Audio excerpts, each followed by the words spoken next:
Vivre une parenthèse sauvage au cœur de la forêt amazonienne, dans les pas des premiers Amérindiens. Pour certains, cela ressemble à l'enfer vert, pour d'autres, à un rêve de gosse.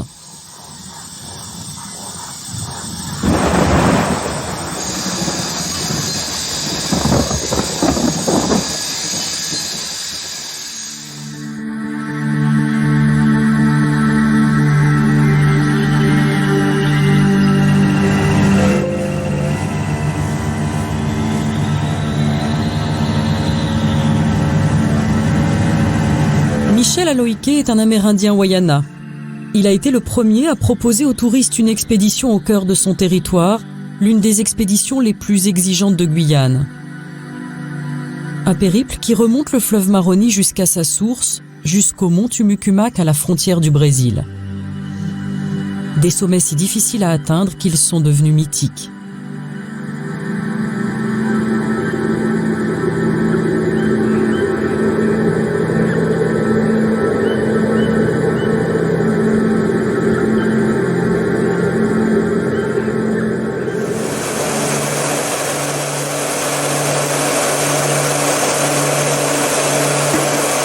L'aventure démarre au cœur de la plus grande forêt du monde. À 1 heure d'avion de Cayenne, au sud-ouest de la Guyane, à Maripasoula.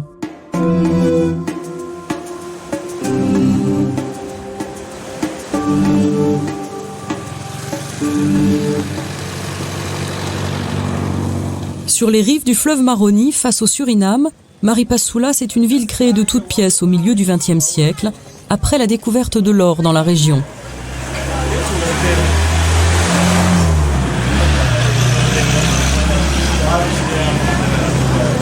Maripasoula, c'est aussi la porte d'entrée du territoire amérindien, le lieu où Michel Aloike prépare ses voyages vers les Tumucumac.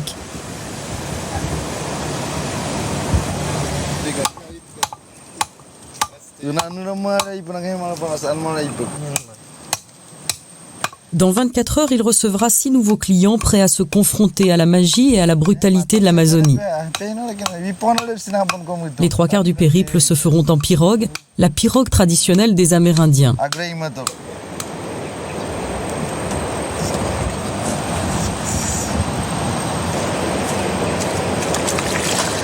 Il y a déjà le bois principal qui est taillé dans un tronc.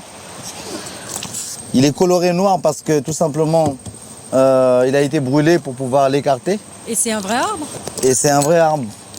Le plus souvent, l'arbre qu'on utilise pour faire le bois, c'est l'angélique. Et l'angélique, la particularité de ce bois-là, c'est que les fibres sont mêlées. Donc, s'il y a un choc, il ne se casse pas facilement. Voilà. Et puis, il y a le dossier. Avec 6 heures, 8 heures de navigation, on a besoin d'un petit dossier comme ça pour avoir le confort. Voilà. Confort relatif quand même. Ben oui. Il faut que ça fasse un peu l'aventure. C'est ça.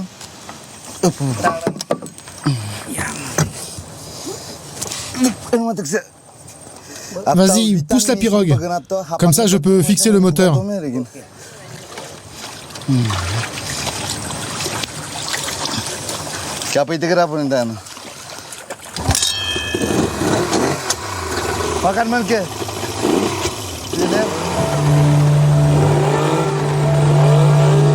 L'expédition durera 10 jours, remontera le fleuve Maroni jusqu'à la frontière du Brésil.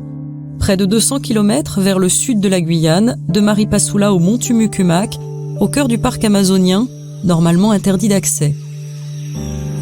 Le jour du départ, les candidats à l'aventure ont rendez-vous à l'embarcadère de Maripasoula.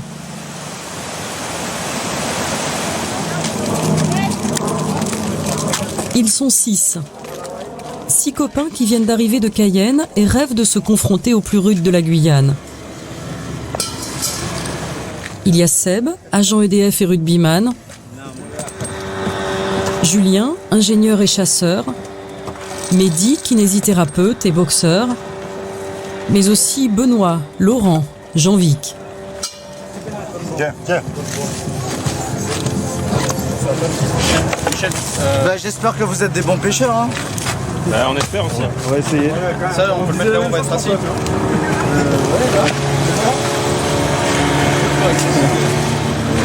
Vous en prenez du bordel quand même.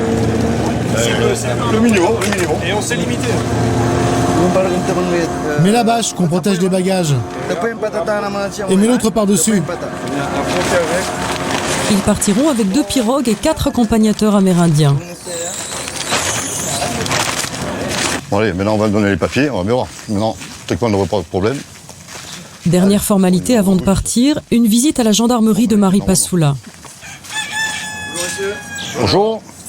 C'est un passage obligé pour ce genre d'expédition. Bonjour. Je vais vous demander une pièce d'identité à chacun, voilà. Seule une autorisation préfectorale exceptionnelle peut donner accès à cette zone protégée du territoire amérindien. Il y a un pirogue. D'accord. Galet, Benoît. Okay. Au début, c'était surtout une mesure sanitaire, ça l'est toujours. Mais en fait, c'est pour éviter d'aller redonner des maladies aux autochtones, quoi. Pour éviter trop de va-et-vient dans ces régions-là. C'est fait pour protéger les gens, en fait. Et puis, au cas où les gens ne reviendraient pas aux dates prévues, ça nous permet éventuellement de lancer des recherches ou des choses comme ça. Voilà. Et vous, ça vous fait pas peur un peu? Non, au contraire. C'est ce qu'on cherche. C'est-à-dire Un peu l'aventure, quoi. Puis aller dans les endroits où peut-être personne n'a été. Avant nous, peut-être, on ne sait pas. Pourquoi pas? C'est l'aventure. Voilà, l'aventure. Et une coupure avec la civilisation. Les voitures, les téléphones. plus de réseau, c'est bon. Exactement. Vous devez rentrer, donc, normalement, le 28. Le 28. Messieurs, on va y aller, hein? C'est quoi les gros au milieu, c'est ça? Voilà. L'aventure commence. Parlez.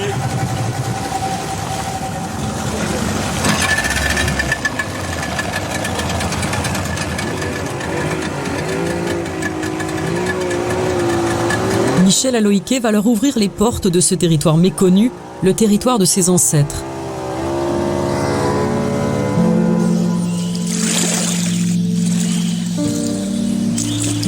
Peuple de la forêt, les Amérindiens sont les premiers habitants de la Guyane. Au XVe siècle, ils sont plus de 30 000.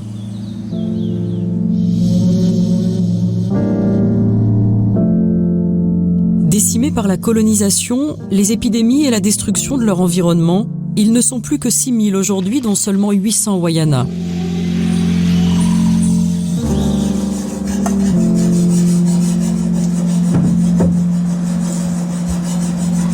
Quelques jours avant le départ vers les Tumucumac, nous avions accompagné Michel dans son village.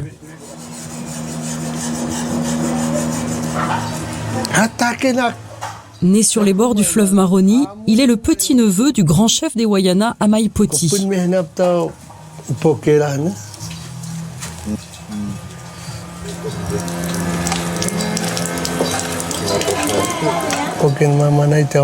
Moi, quand j'étais jeune, j'étais guide aussi et porteur. J'emmenais des blancs en forêt avec la pirogue et des explorateurs qui allaient vers les Tumucumac. Les bagages des blancs, ils étaient très lourds. Et quand il y avait des arbres en travers de la rivière, c'était difficile. On les coupait avec la hache, on n'avait pas de tronçonneuse. Dès l'âge de 18 ans, Michel a accompagné ces expéditions. À l'époque, elles étaient réservées aux explorateurs ou aux scientifiques. Pour ouvrir ce territoire au tourisme, il lui a fallu l'autorisation de son grand-oncle et de la communauté Wayana.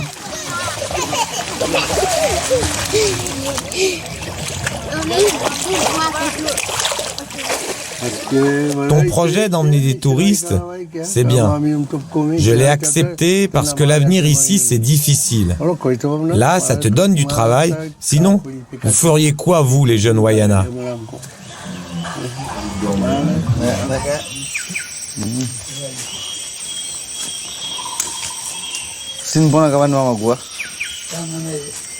Élevé par son grand-père, Michel a choisi de rester au pays. Être guide, c'est l'opportunité de faire connaître une culture, la sienne, aujourd'hui menacée.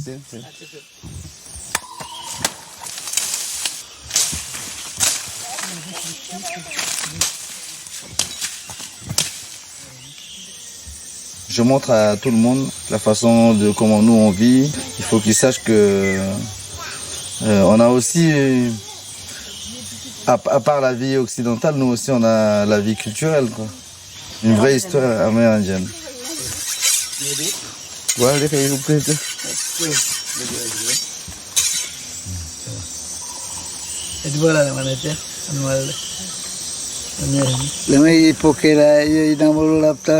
Si tes touristes ne sont pas corrects, faut pas les amener. Faut bien réfléchir. S'ils sont bien, s'ils respectent nos traditions, tu seras bien aussi, et ils nous comprendront. Il n'y aura pas de problème.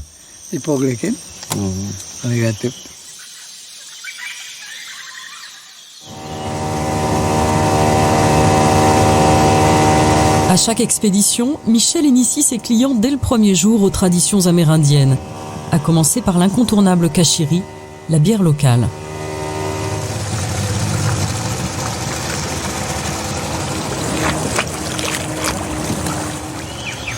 Non mais ils vont goûter, ils vont aimer. Et ça leur rendra invincible.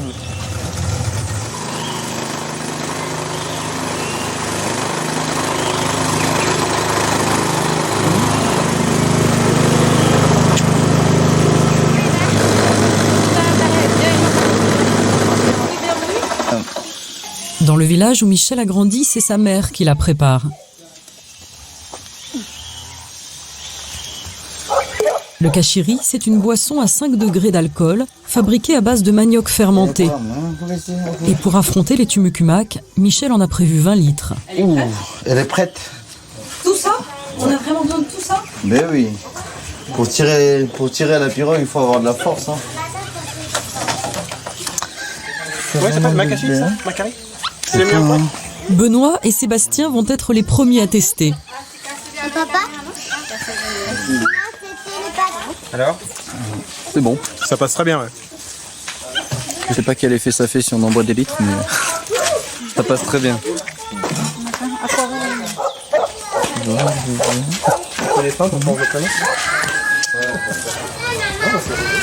Michel part 3 fois par an loin des siens pour cette expédition au parfum d'aventure. Aujourd'hui, Alema, sa petite fille de 8 ans, ferait bien partie du voyage.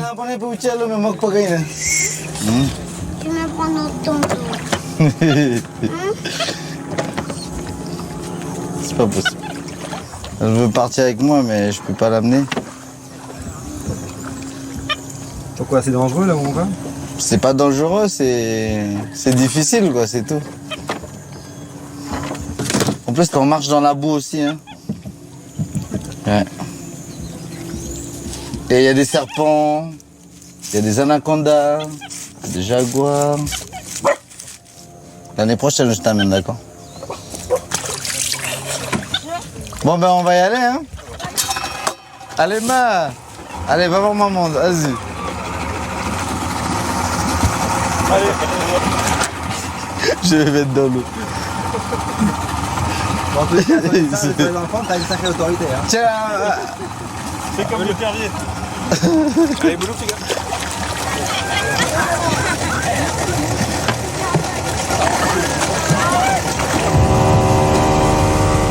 L'expédition redémarre avec un peu de retard. Il faut maintenant rejoindre Pidima, le dernier village amérindien du parcours. Il est prévu d'y dormir ce soir avant de quitter la civilisation pour s'enfoncer dans la forêt vierge.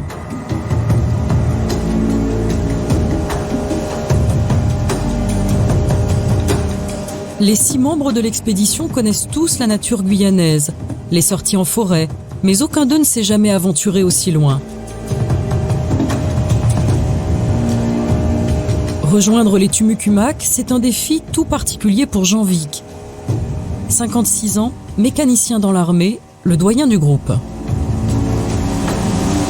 Bah, je suis pas très jeune, mais comme mes amis sont beaucoup plus jeunes que moi, donc il y avait un truc physique, même si j'ai fait pas mal d'expéditions, de par mon travail déjà, je sais ce que c'est, mais sur 10 jours, c'est pas mal, c'est pas mal. Il y a l'appréhension de dire je vais peut-être pas y arriver, je vais peut-être me faire mal, je vais peut-être souffrir. Mais une fois arrivé là-haut, je dirais voilà, je suis content, je l'ai fait.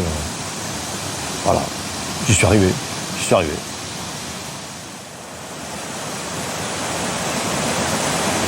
Avant cela, il va falloir affronter les caprices du marronnier et franchir ses rapides. Nous sommes en saison sèche, l'eau est basse et les rochers à fleurs. Tu crois que ça passe le rapide par là? À l'avant de la pirogue, pour aider Michel, il y a le jeune takariste, Alawai. Le takari, c'est mon deuxième œil. Il est là pour montrer l'endroit où il y a le rocher.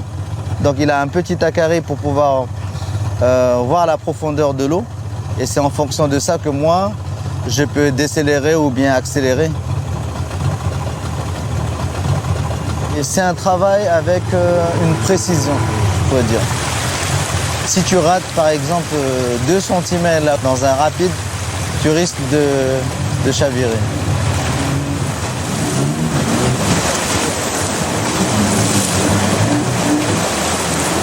Très vite, la situation se complique. Les rochers sont de plus en plus nombreux et la nuit ne va pas tarder à tomber. Il va falloir s'arrêter plus tôt que prévu.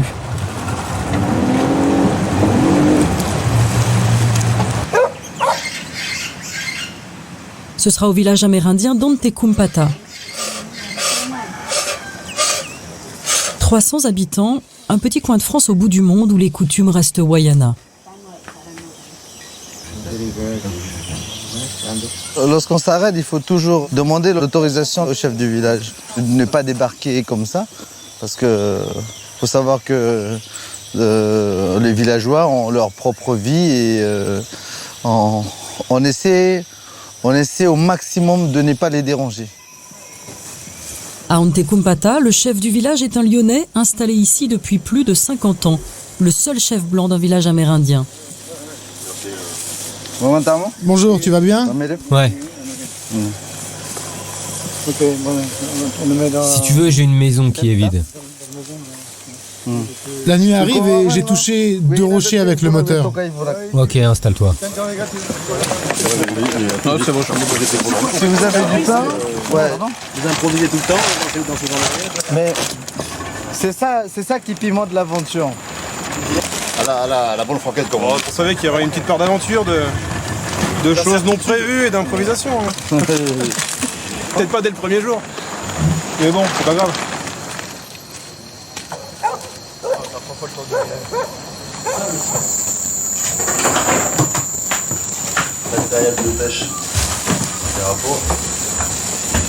Ça va être quasiment la nuit grand luxe là. Il y a le toit, il n'y a pas la pluie. Comment vous êtes organisé là alors? De façon anarchique et désordonnée. C'est-à-dire qu'il y en a qui se sont mis de ce côté avec pas mal de pentes. Du coup, ils vont dormir un peu assis. Et puis, du coup, diagonale, ici, là. Voilà, on en met où on peut. Et il y a vraiment une petite saveur particulière à dormir dans un hamac. Tout le monde n'aime pas, mais moi, j'y dors aussi mieux, voire mieux qu'un lit. Que ce soit pour faire la sieste ou pour la nuit. C'est très bien.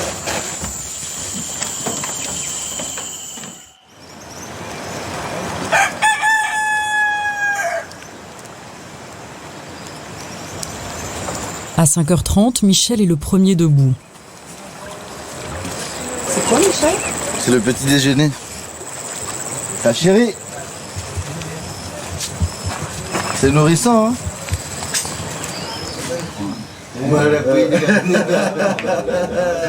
Il a dormi avec les autres piroguiers à proximité du fleuve pour garder un œil sur les embarcations. Comme on a beaucoup de chargement, on a du matériel, on surveille quand même, on ne sait jamais. Si on a des manques d'essence ou c'est pas bon pour la mission après, quoi. Partout il y a des voleurs, donc par exemple du carburant c'est très recherché. Comme ça on surveille, on regarde, on jette un coup d'œil, on allume la lumière. Voilà, ils savent qu'on est là, quoi.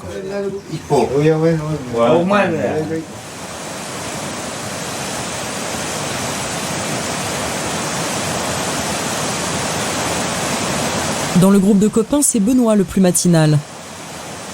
Chargé d'affaires dans le BTP, il vit depuis 4 ans en Guyane, mais en moins de 24 heures, il s'est offert un dépaysement total.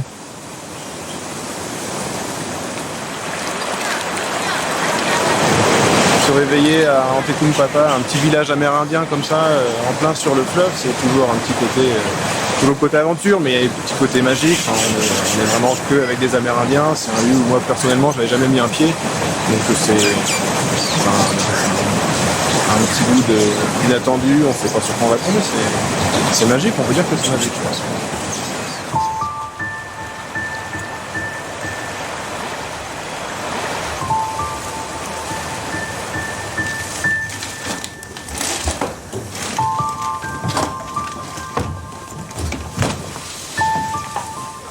Il y en a qui ont plus de mal à se lever. J'ai besoin de repos, mais c'est ce que je leur explique, mais ils veulent pas comprendre. Moi, je fais un thé, Mehdi. Tu me fais un petit thé? Il n'a pas une vie facile, ce jeune homme. Pas de grasse matinée au programme. Au deuxième jour de l'expédition, il va falloir passer les rapides les plus sérieux du Maroni.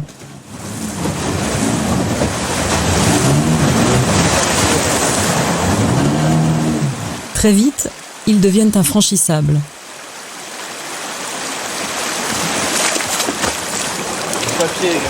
Voilà messieurs, maintenant il y a une grande corne.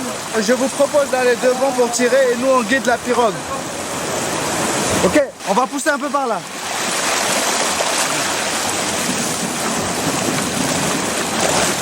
Tiens nous maintenant. Oh. 1, 2, 3.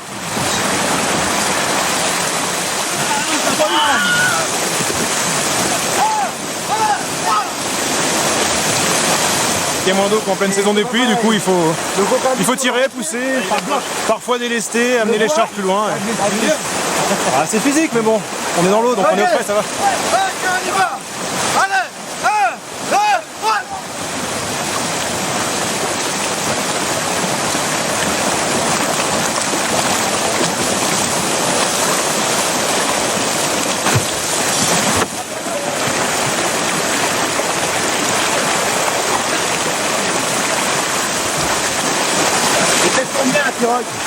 Pardon? Elle pèse combien la pirogue? Ah, plus de 2 tonnes je pense. Hein. 3. Ok, 2, 3.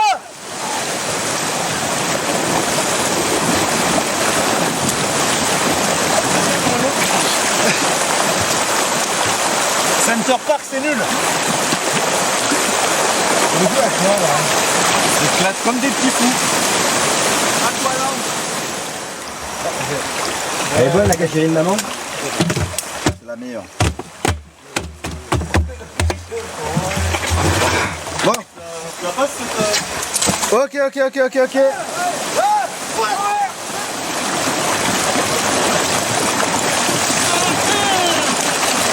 C'est dur là? Ouais, ça dure là, je pense que on va pour un petit moment là quand même. On va y arriver. Et qu'est-ce qui te plaît en fait? Ça justement, ça. Tu vois ça qu'ici ouais, si tu fais rien, par exemple, t'es naze quoi ici là. Tu restes là, t'es tanké, tu bouges plus quoi. Ok. Donc voilà, là on est tous ensemble, c'est ça qui est bien. Allez. Voilà. Ça vous fait rire de les voir passer des vacances comme ça? Ouais, ça te fait rire. Ouais, pour que ça dépend quand on était. La vie des Indiens, on n'était pas passé comme ça tous les jours. On va monter juste là-haut, on a tiré de pirogues, tout ça.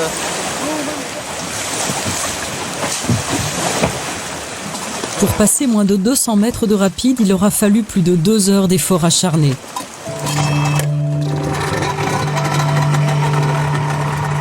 Certains se seraient découragés, eux en redemandent et ça tombe bien.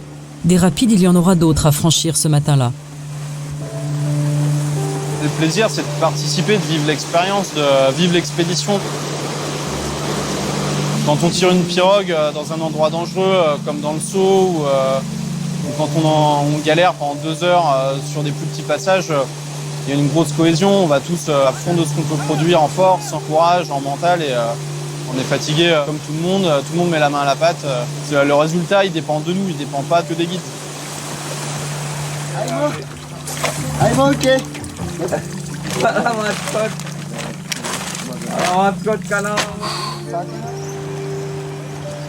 La pause déjeuner, c'est à Pidima, sous la protection du vieux chef qui a donné son nom au village, Monsieur Pidima. Au menu, civet-doko, une sorte de coq sauvage chassée le matin même. Ça, c'est la pâte et il y a la tête. Si vous préférez. C'est le genre de repas que vous mangez tous les jours à Cayenne ou... Oui. Non, pas vraiment. Personne prend la pâte alors? Non, c'est cadeau. Tasse là ou pas? En accompagnement, le couac, la semoule de manioc séché. Ça, c'est la base. Et sans ça, on n'est rien. Non. Et les gens mangent ça tous les jours ici? Tous les jours. Bon, ben, bon appétit. Hein. C'est bon ça. Pidima sera le tout dernier village traversé avant de plonger pour de bon dans la forêt vierge. Oui. Bon, allez. Non mais on va y aller. Merci monsieur Pidima. Oui. Mon capitaine Pidima. Oui, là, Bonne aventure. Il reste 150 km à parcourir avant de rejoindre les Tumucumac. En plein cœur du territoire interdit, loin de toute zone habitée, un fantasme pour des générations d'explorateurs.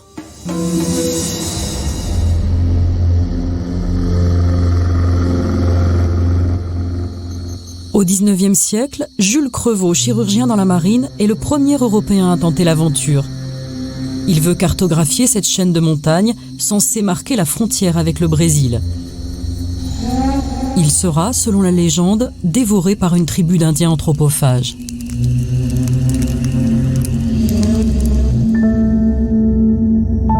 En 1949, Raymond Maufray, journaliste aventurier de 23 ans, décide à son tour d'entreprendre ce périple en solitaire. Un chasseur amérindien retrouvera ses carnets de voyage sur le bord du fleuve, mais on ne reverra jamais le jeune explorateur.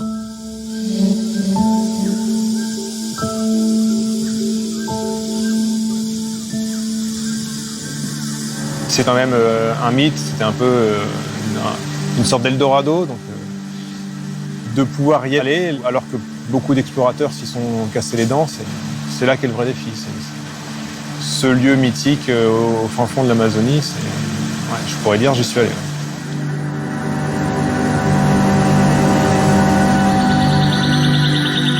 Pour atteindre les Tumucumac, ils se sont préparés à l'aventure, mais sans forcément imaginer tous les cas de figure.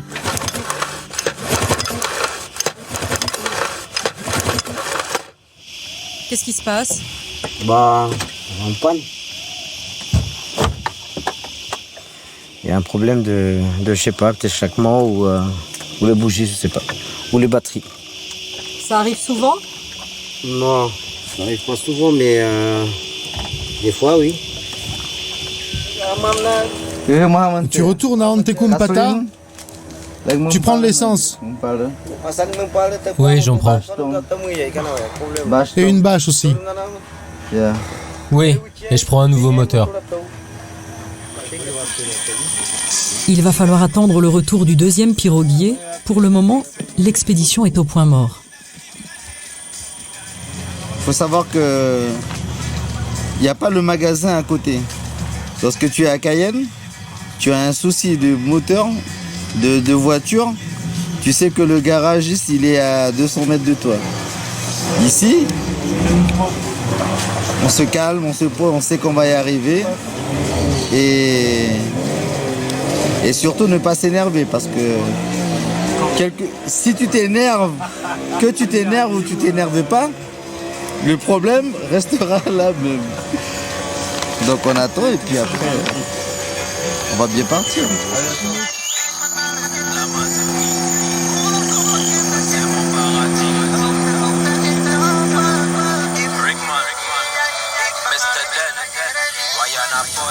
T'as vu les rations, les doses. Le temps passe, les minutes, puis les heures. Les Tumucumac n'ont jamais semblé aussi loin. C'est un peu dommage, quoi. Ça commence à être un peu long. Ah oui, non, On est quand même patient par nature, et puis après on arrive quand même à passer des bons moments, donc ça va. Maintenant, c'est sûr que si on n'arrive pas à monter, ça sera compliqué. Et on part le lendemain. Mauvaise nouvelle, Michel leur apprend que le piroguier ne reviendra pas sans donner d'explication.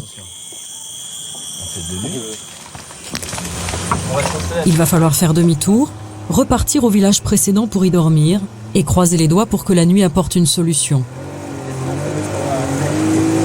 On va y arriver.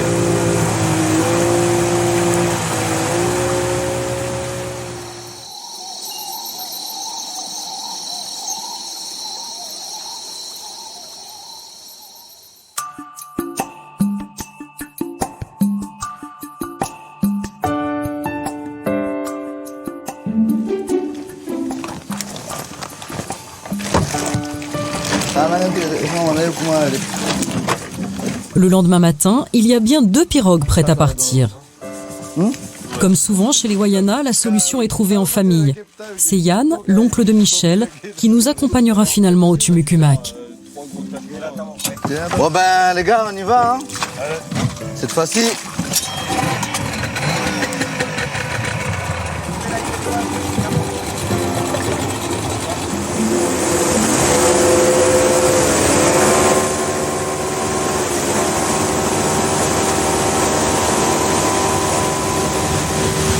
Pour rattraper le temps perdu, l'objectif aujourd'hui, c'est minimum 8 heures de navigation. En milieu de matinée, il fait déjà près de 40 degrés. On redoute tous un petit peu ces longues périodes sur la pirogue où on n'a pas de protection et du coup on est en plein cagnard. Je me suis couvert un peu les cuisses parce que dormir en hamac avec des gros coups de soleil sur les jambes, faut le faire une fois pour savoir que c'est pas à faire. En s'enfonçant vers le sud, le lit de la rivière se rétrécit, moins de 30 mètres séparent désormais 2 berges et 2 pays. Alors ici, de ce côté-là c'est le Suriname, et par là c'est la Guyane française. Et il faut savoir que les Wayana n'avaient pas de frontières avant. Et ce sont les Occidentaux qui sont venus mettre les lignes. Et là c'est la forêt. De l'autre côté c'est la forêt, c'est chez moi. Mais il n'y a pas de frontière pour moi.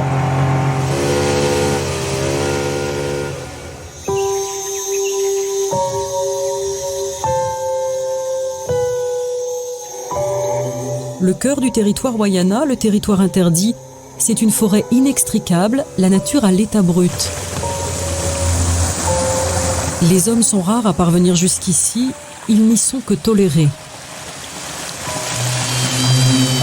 C'est une ambiance particulière qu'on ne ressent pas vraiment ailleurs. Il y a justement le fait d'être, même si on est sur le fleuve, le fait d'être entouré par les arbres et par la nature, ça fait vraiment, on a l'impression d'être un peu pris dedans et pris dans le bon sens du terme, pas piégé, mais on sent que plus ça avance et plus on en fait partie avec cette nature.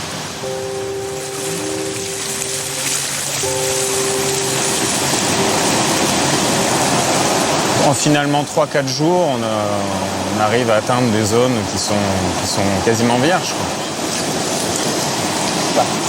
Tu vois, des caïmans en plein jour, c'est assez rare d'en voir. Et là, on en a vu des dizaines, quoi. Et ça, c'est vraiment unique, quoi.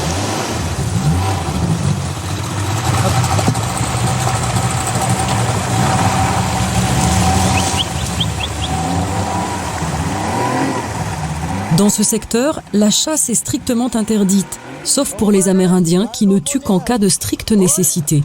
Et ce soir, il va bien falloir manger.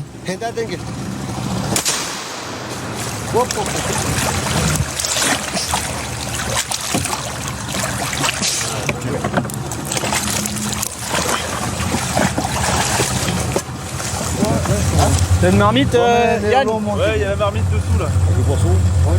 Un iguane en apéritif ici, cela devient presque normal. Mais pour 10, c'est un peu juste.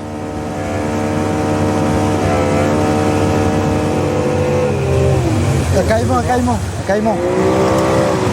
Vous avez vu, Laurent, vous l'avez vu? Non, rien du tout. On n'a pas l'œil de l'Amérindien. Putain, t'as rien. Il est là, toi, bien? Ouais, il était là.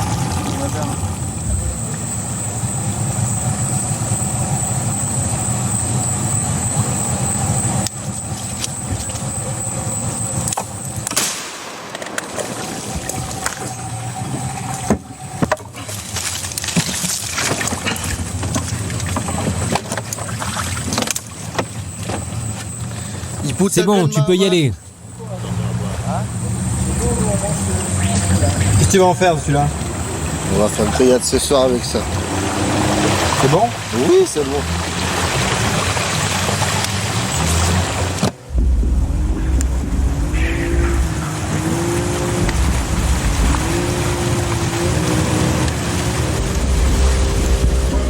Avec près de 10 heures de navigation aujourd'hui, une bonne partie du retard a été rattrapée.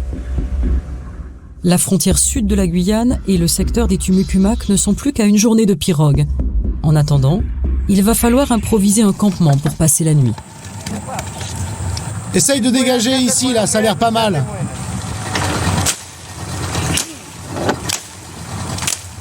Ça ne se pas trop, Julien, cet endroit pour dormir? Non, ça va être parfait. C'est bien plat, ça va être parfait.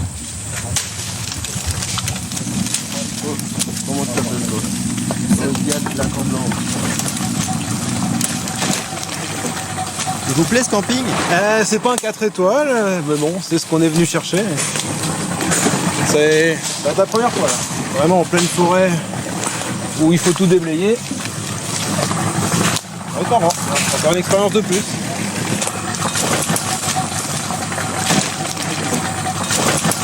Ça paraît pas très hospitalier. À la première vue là non, c'est sûr. Voilà. Avec deux trois coups de coupe par-ci par-là. Et quand les tarpes seront en place, ça sera presque le même mètre. C'est ça qu'on demande, c'est de les faire ce soir. Un club de vacances où il est quand même conseillé de tout accrocher en hauteur pour éviter les mauvaises rencontres. Bon, il y a du serpent quand même, il faut faire attention, il y a quelques serpents qui sont assez dangereux. Des petites bêtes surtout. Des petites bêtes. Les araignées. Après, bon, les animaux, ils ont autant peur de nous que nous d'eux. Ouais.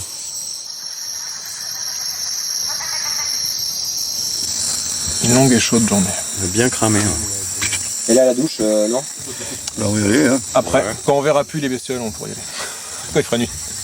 Ouais, vous avez pas envie d'aller vous baigner dans cette eau Il y a quand même des gros piranhas. Tu as vu les gros piranhas qu'il a sortis hein? Il y a les mêmes en haut. Pas trop les doigts. Et ceux-là, ils sont beaux, ouais. Ça fait longtemps que j'avais pas vu des gros comme ça. Ouais.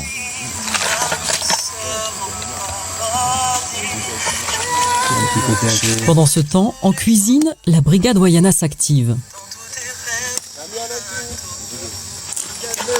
Qu'est-ce que tu fais avec ces bouts de bois, Yann? Brochette. Pour les caïmans. Quelle partie du caïman? Un boyau, petit boyau, un peu petite brochette pour manger, un petit peu, pas beaucoup, mais pas pique-niquer quoi. C'est unique qu'ils vont jamais retrouver dans un restaurant ailleurs, quoi. Même pas dans un beau restaurant de luxe du Champs-Élysées.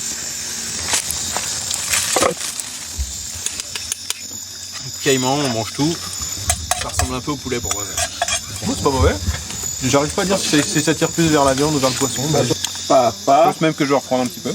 Il y en a que, c'est dommage. Hein. Qu'est-ce qu'on mange demain? On verra demain.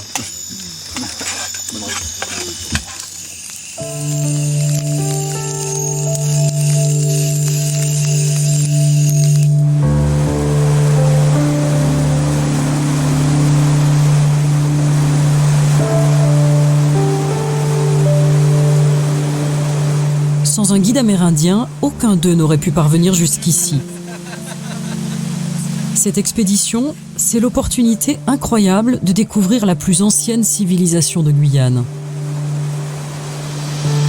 Je pense qu'on pourra dire qu'on connaît un petit peu plus la culture Wayana.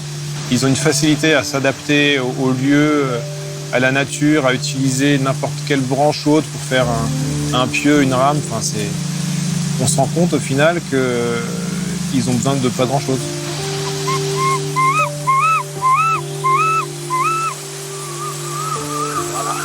Sur les animaux, tout ça, les Wayana, ils ont quand même beaucoup de choses à nous apprendre. Là-dessus, ils font le bruit du singe répond. Enfin, de ce côté-là, c'est assez impressionnant. Ouais. Tout est naturel. Tout est naturel pour eux. On voit qu'ils ont vécu dans ce milieu-là depuis le début. Et plus ça va, plus on a envie aussi de découvrir la culture, de découvrir leur manière de cuisiner, des techniques de pêche, de chasse, des choses qu'ils peuvent nous apporter et qu'on verra nulle part ailleurs.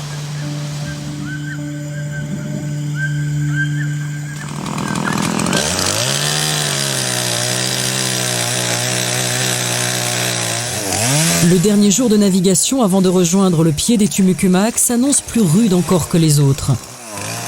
Il faut dégager la rivière, bloquée par d'énormes troncs. Faut essayer de couper le gros tout de suite. On pourra mettre l'autre en travers.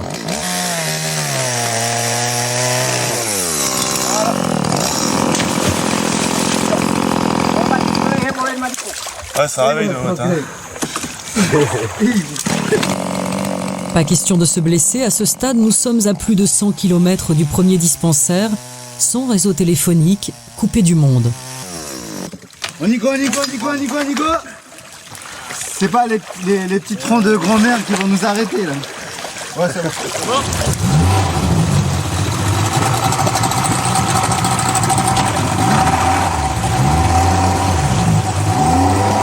Le niveau de l'eau en cette fin de saison sèche est au plus bas. L'érosion sur les berges provoque la chute de centaines d'arbres.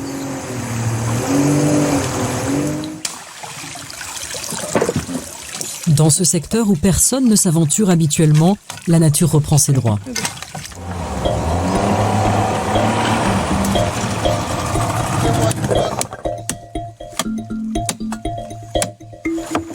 Voilà.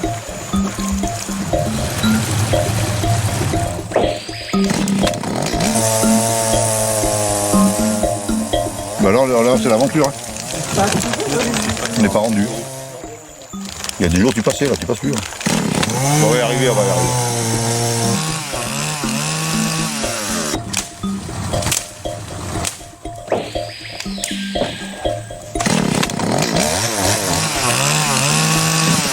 Allez les princesses.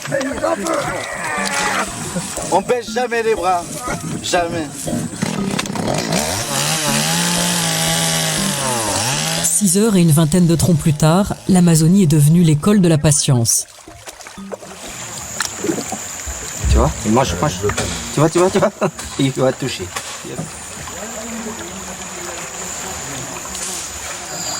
Ah, je l'ai loupé. Je suis pas assez rapide. Oh non. Ah, ben merde. Ah, moi aussi j'ai voilà. attrapé une branche. Tu vas t'attraper capot quoi. Iguane. Il se moque de moi en plus. Yann, Oui. ils sont doués les pêcheurs là? Oui. Oui. Moins que toi, tiens. Attention. Eh merde. Il va coucher. Mais Seb, qu'est-ce qu'on va manger? Et t'as dit qu'il y avait des tucs. Merci. 50 mètres.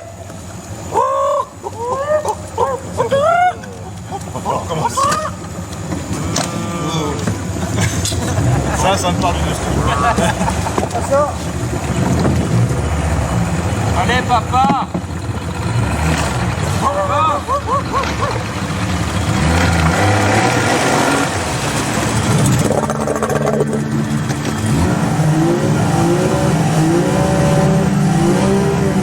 Il aura fallu 9 heures pour parcourir les 20 derniers kilomètres et arriver enfin au pied du Talwakem, l'un des points culminants des Tumucumac. Bon les gars, est-ce que c'est pas magnifique l'endroit là? C'est magnifique, Michel. Le Talwakem, un sommet de granit dressé en pleine forêt amazonienne, 720 mètres qu'il faudra gravir demain. Ce sera sans doute l'étape la plus difficile. Donc, on va tout décharger. On décharge tout.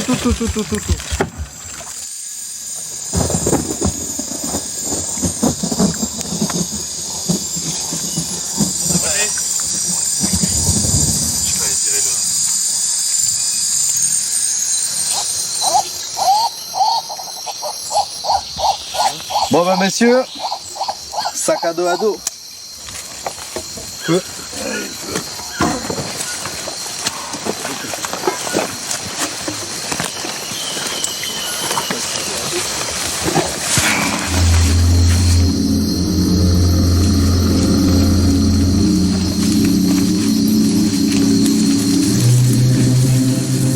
Au départ, il y a la forêt, moite, dense.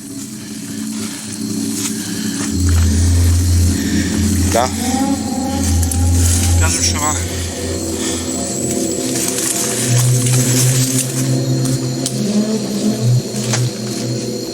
Il faut savoir que là, c'est rien du tout. Tout à l'heure, on va arriver sur le passage où il y a la boue.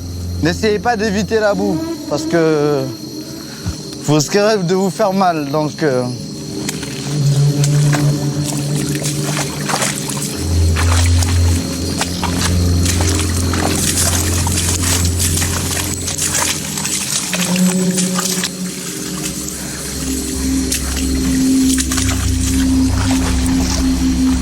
Après la boue, vient la montée, raide, très raide. Ça va tout le monde?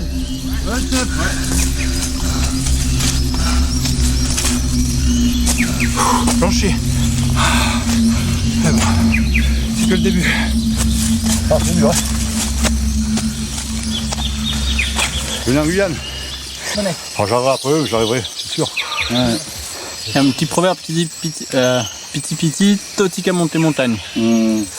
C'est-à-dire Petit à petit, la tortue monte la montagne. Je crois, hein, plus ou moins. Peu importe le temps qu'on mettra, on y arrivera. Là, on va attaquer la partie rocheuse. D'accord, il y a un petit coin où on doit glisser encore à genoux. Au bout de 3 heures d'une ascension éprouvante, il faut franchir les roches sacrées. Elles servaient d'abri aux Wayana pendant la colonisation.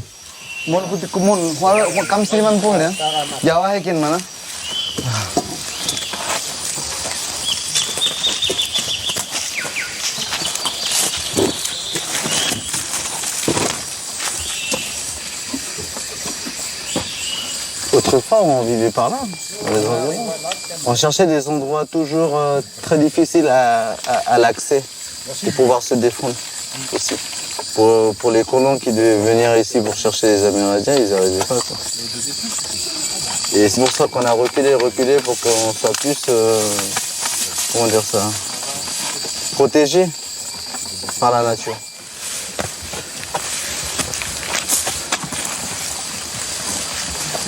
Bon les gars.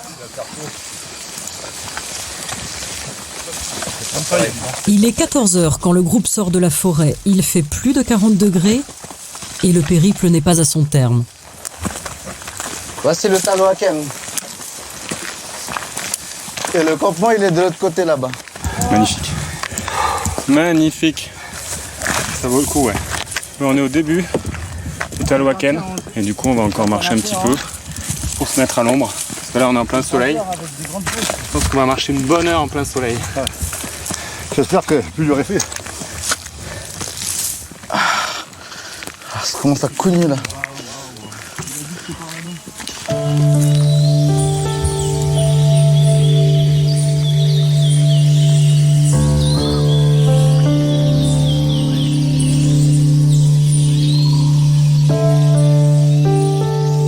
Au sommet, la récompense, c'est une vue à couper le souffle sur 3 pays.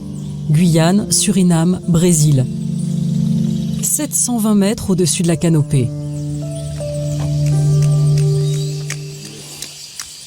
Je suis toujours ému lorsque je viens ici. Et je suis, tant que je serai encore debout, je pense que je ferai toujours ce métier et aussi partager avec d'autres personnes qui viennent de loin. Et il n'y a pas le mot à dire, quoi. De là, on est venu comme ça et on a suivi les crêtes, jusqu'à revenir comme ça. On a fait toc, toc, toc, toc, toc. Quand vous êtes à la pointe, c'est bon, on se sent très très très petit. On se sent remettre à sa place au niveau de la planète, quoi. On fait partie d'un élément, c'est pas nous les maîtres, quoi. On n'est pas les patrons, on n'est pas les boss. Loin de là, loin de là.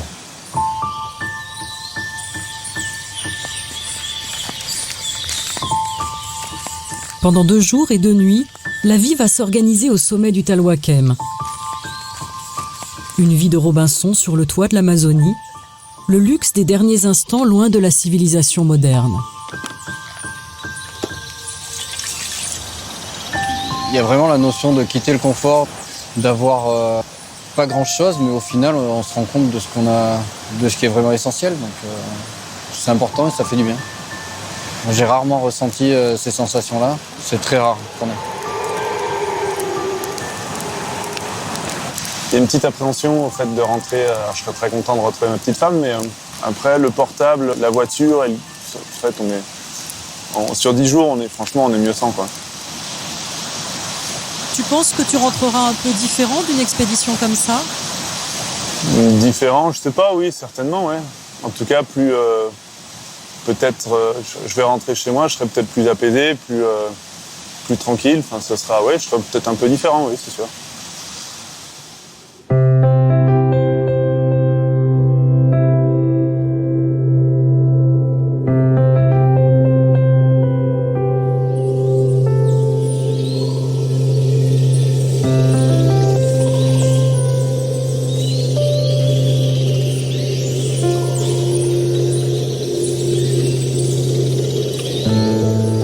Grâce à Michel, le guide amérindien, ils seront une trentaine chaque année à pouvoir se réveiller un peu différents au sommet des Tumucumac. L'Eldorado de ceux qui rêvent d'un autre tourisme, loin de sa zone de confort, sur les pas des premiers habitants de Guyane, sur les traces d'un mythe.